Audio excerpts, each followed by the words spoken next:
ಈ ದೇವಿಯನ್ನ ಬೆಟ್ಟದ ತಾಯಿ ಅಂತಾನೂ ಕರೆಯಲಾಗುತ್ತೆ. ಈ ದೇವಾಲಯದ ಶಿಖರದ ಮೇಲೆ 7 ಚಿನ್ನದ ಲೇಪಿತ ಕಳಶಗಳಿವೆ. ಈ ತಾಯಿಗೆ 18ನೇ ಶತಮಾನಕ್ಕೂ ಮುಂಚೆ ಪ್ರಾಣಿ ಬಲಿಯನ್ನ ಕೊಡಲಾಗ್ತಿರುತ್ತೆ. ನಾವು ಇವತ್ತು ಮಾತಾಡ್ತಾ ಇರೋದು ಕರ್ನಾಟಕದ ಆ ಶಕ್ತಿ ದೇವತೆಯ ಬಗ್ಗೆ. ಆ ಶಕ್ತಿ ದೇವತೆ ಬೇರೆ ಯಾರೂ ಅಲ್ಲ, ನಮ್ಮ ಮೈಸೂರಿನ ಚಾಮುಂಡೇಶ್ವರಿ ತಾಯಿ. ಚಾಮುಂಡೇಶ್ವರಿ ದೇವಾಲಯ ಒಂದು ಅದ್ಭುತ ಶಕ್ತಿಪೀಠ.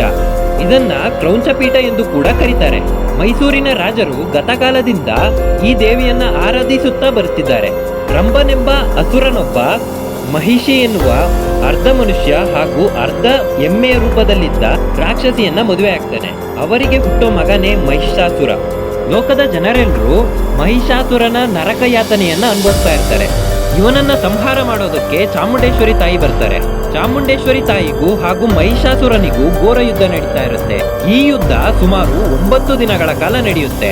ಕೊನೆಗೆ ವಿಜಯದಶಮಿ ಎಂದು ಚಾಮುಂಡೇಶ್ವರಿ ತಾಯಿ ಮಹಿಷಾಸುರನನ್ನು ವಧೆ ಮಾಡ್ತಾರೆ. ಪ್ರತಿನಿತ್ಯ ಚಾಮುಂಡಿ ಬೆಟ್ಟಕ್ಕೆ ಸಾವಿರಾರು ಭಕ್ತಾದಿಗಳು ಭೇಟಿ ನೀಡ್ತಾರೆ. ಈ ಬೆಟ್ಟಕ್ಕೆ ಮೊದಲು ಮಹಾಬಲ ಬೆಟ್ಟ ಎಂಬ ಹೆಸರಿರುತ್ತೆ.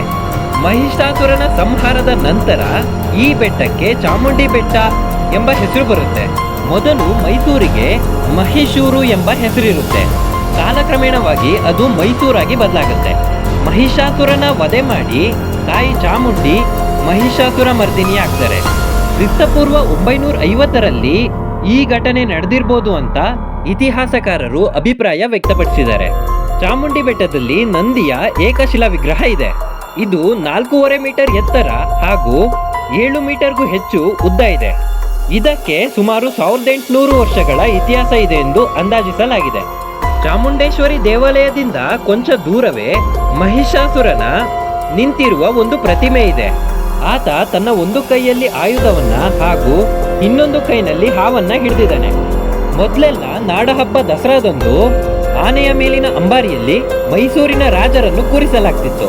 ಆದ್ರೆ ಕಾಲಕ್ರಮೇಣದ ನಂತರ ತಾಯಿ ಚಾಮುಂಡಿಯ ಚಿನ್ನದ ವಿಗ್ರಹವನ್ನ ಅಂಬಾರಿಯಲ್ಲಿಟ್ಟು ಮೆರವಣಿಗೆ ಮಾಡಲಾಗುತ್ತೆ. ದೇಶದ 18 ಮಹಾಶಕ್ತಿ ಪೀಠಗಳಲ್ಲಿ ಚಾಮುಂಡಿ ಬೆಟ್ಟ ಕೂಡ ಒಂದು. ಬೆಟ್ಟ ಹತ್ತೋದಕ್ಕೆ 1008 ಮೆಟ್ಟಿಲುಗಳು ಇವೆ. 800ನೇ ಮೆಟ್ಟಿಲಿನ ಹತ್ತಿರವೇ ಈ ಬೃಹದಾಕಾರದ ನಂದಿ ವಿಗ್ರಹ ಇರೋದು. ಈ ಚಾಮುಂಡೇಶ್ವರಿ ದೇವಾಲಯವನ್ನ ಹೊಯ್ಸಳರ ರಾಜ ವಿಷ್ಣುವರ್ಧನ ನಿರ್ಮಿಸ್ತಾರೆ. ಈ ದೇವಾಲಯಕ್ಕೆ ಮಂಗಳವಾರ ಹಾಗೂ ಶುಕ್ರವಾರ ಅತಿ ಹೆಚ್ಚು ಭಕ್ತಾದಿಗಳು ಭೇಟಿ ನೀಡ್ತಾರೆ. ದಸರಾ ಹಾಗೂ ನವರಾತ್ರಿ ಹಬ್ಬಗಳಂದು ಚಾಮುಂಡೇಶ್ವರಿಯ ದೇಗುಲ ಚಿನ್ನದ ಮಂದಿರವಾಗಿ ಕಂಗೊಳಿಸ್ತಾ ಇರುತ್ತೆ. ನವರಾತ್ರಿಯ ಸಂದರ್ಭದಲ್ಲಿ 7ನೇ ರಾತ್ರಿ ಮೈಸೂರು ಮಹಾರಾಜರು ತಮ್ಮ ಒಡವೆ ಹಾಗೂ ಆಭರಣಗಳನ್ನ ಪೂಜೆಗಾಗಿ ದೇಗುಲಕ್ಕೆ ನೀಡ್ತಾರೆ. ಉತ್ಸವ ಮುಗಿದ ಬಳಿಕ ಆ ಆಭರಣಗಳು ಸುರಕ್ಷಿತವಾಗಿ ಅರಮನೆಯನ್ನ ಸೇರುತ್ತೆ. ಈ ಒಂದು ಪರಿಪಾಠ ಸಾವಿರಾರು ವರ್ಷಗಳಿಂದ ಆಚರಣೆಯಲ್ಲಿದೆ. ಬೆಟ್ಟದಲ್ಲಿ ಇವತ್ತಿಗೂ ಕೂಡ ಆಷಾಢ ಮಾಸದ ಶುಕ್ರವಾರದಂದು ವಿಶೇಷ ಪೂಜೆಯನ್ನ ದೇವಿಗೆ ಸಲ್ಲಿಸಲಾಗುತ್ತೆ. ಹಿಂದೂ ನಂಬಿಕೆಯಲ್ಲಿ ಬರುವಂತಹ 81 ಮುಖ್ಯ ತಾಂತ್ರಿಕ ದೇವ ಮಾತೆಯರಲ್ಲಿ ಚಾಮುಂಡೇಶ್ವರಿ ತಾಯಿ ಅಗ್ರಸ್ಥಾನದಲ್ಲಿದ್ದಾರೆ. ನಮ್ಮ ಕರ್ನಾಟಕದ ಪ್ರೇಕ್ಷಣಾ ಸ್ಥಳಗಳಲ್ಲಿ ಚಾಮುಂಡೇಶ್ವರಿ ಬೆಟ್ಟ ಮೊದಲ ಸ್ಥಾನವನ್ನು ಪಡೆದಿದೆ. ನವರಾತ್ರಿಯಂದು ಚಾಮುಂಡೇಶ್ವರಿಯ ದೇವಾಲಯದಲ್ಲಿ 9 ದಿನ 9 ದುರ್ಗೆಯರ ರೂಪದಲ್ಲಿ ಚಾಮುಂಡೇಶ್ವರಿಯನ್ನ ಅಲಂಕರಿಸಲಾಗುತ್ತೆ.